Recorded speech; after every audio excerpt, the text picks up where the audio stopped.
Hi, I'm Brian Baldwin, and this is the external evaluation of the Noyce Master Teacher Fellows Program at Mercy College for the second year of the project from July 1, 2019 until June 30, 2020.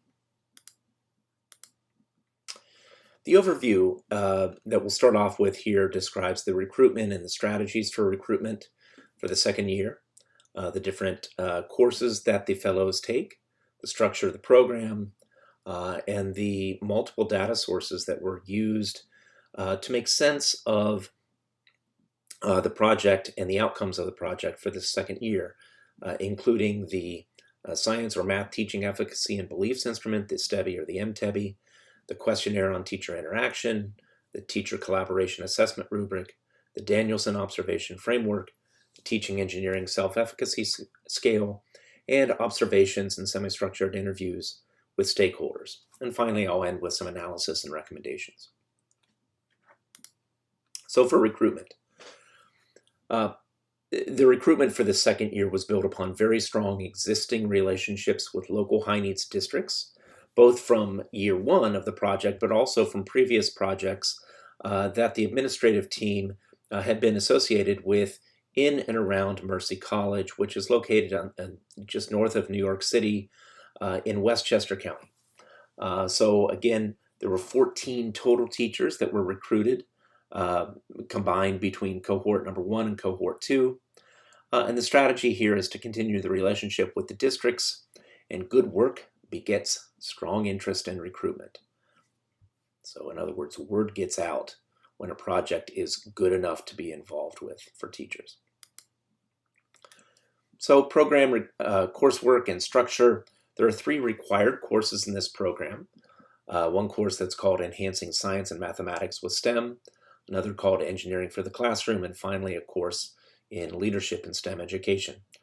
If a candidate or a fellow is interested in earning certification in STEM education leadership, there are 3 additional courses that candidates can take to earn this additional certification. There's a professional development opportunity requirement at the CURB Center, which is in Yonkers, the Center for the Urban River at BZAC. This is an environmental education center right on the banks of the Hudson River in Yonkers. And as well, there are leadership projects within the fellows' home schools and home districts. So the data for year 2. The fellows electronically submitted responses to a number of widely used and reputable instruments to measure their math and science efficacy and attitudes, their effectiveness of professional learning communities, teacher leadership, as well as semi-structured focus groups with stakeholders. And there's the list of the instruments that were used from before. So first we'll start off with the STEBI and MTEBI. This particular instrument measures 2 subscales, teaching efficacy as well as outcome expectancy. So here I've displayed the data for the year 1 and year 2 cohorts,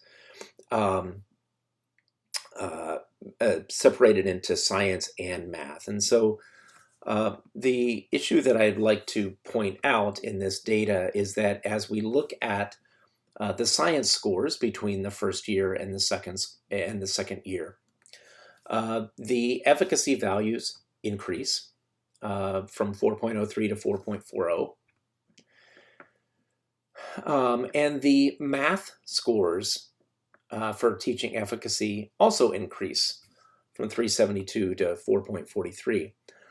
So this is something that we could possibly attribute to the fact that these are efficacy is something that, because these are already experienced teacher leaders in their schools and their school districts, that efficacy was something that it was an attribute of these candidates that they were able to really build upon. They didn't have a drop off in in the subscales of this. However, when we look at outcome expectancy, we see from science year 1 to year 2, as well as math from year 1 to year 2, we see a little bit of a drop off in these scores.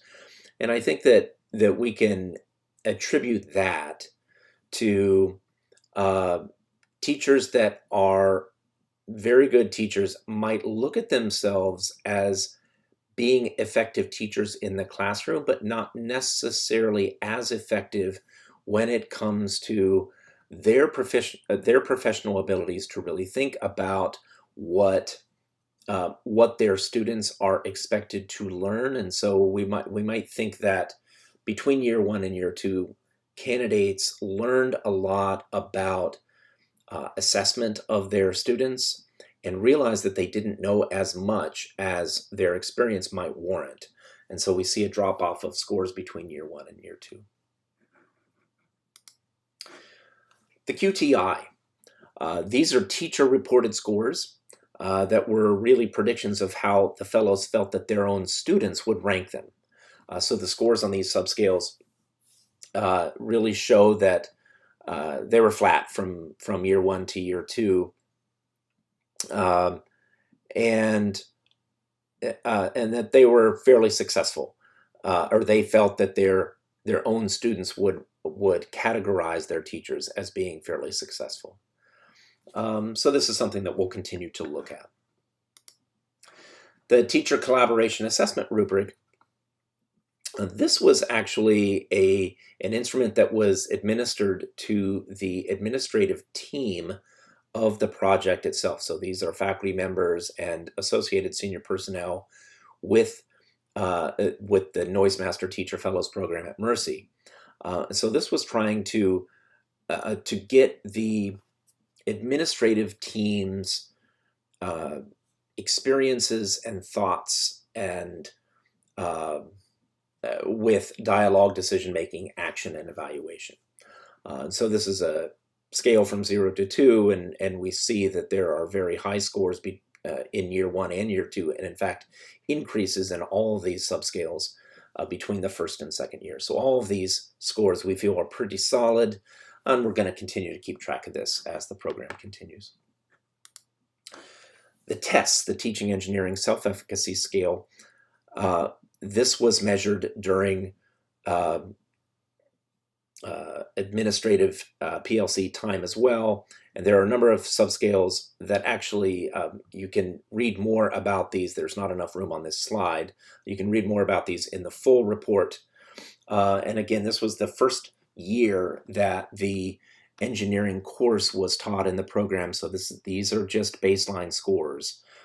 We don't have a second year to compare it to, but again, the rating here was 1 to 6, and we see that that the scores ranged right around 5. In fact, the overall average was a 4.95. The Danielson framework. This is one of the most widely used teacher evaluation assessment frameworks that public schools, K-12 schools, use in evaluating their teachers. And in fact, what we did with the Danielson framework was to look at the framework for leadership. And so we looked at participation, growth, and professionalism using the Danielson categories. And we took a look between year one and year two, and we see a relatively even set of scores between the first and the second year. And so we felt that the fellows were proficient and distinguished in their teaching skills. The qualitative data that were collected came from observations, focus groups, and interviews.